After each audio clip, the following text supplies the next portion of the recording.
Helmet లేకుండా ప్రయాణం చేసినందుకు సాయి మరియు కాలిషకు ఉరిశిక్ష విధించటం జరిగింది.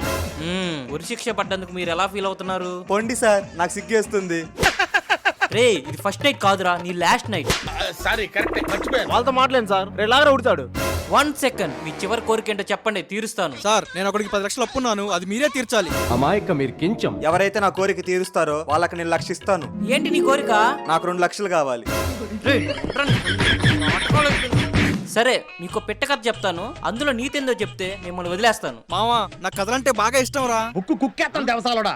ఒక రైతు పొలం పనికి వెళ్తూ ఉంటే దారి మధ్యలో రైతు చెప్పుకు ముళ్ళు గుచ్చుకుంటుంది. ఆ ముళ్ళు చెప్పు పై భాగం నుంచి బాగా గుచ్చుతూ రైతుని బాగా ఇబ్బంది పెట్టింది. అప్పుడు ఆ రైతు ఆ చెప్పులు విసిరేసి ఒట్టి కాలుతో వెళ్తూ ఉంటే ఒక పెద్ద మేకు ఆ రైతు కాళ్ళలో దిగబడుతుంది. అది సెప్టికాయ ఆ రైతు కాలు తీసేసి వస్తుంది. అంతే. దీన్ని బట్టి మీకు ఏం అర్థమైంది? సార్, పెట్ట కదా అన్నారు, ఇందులో పెట్టేది సార్.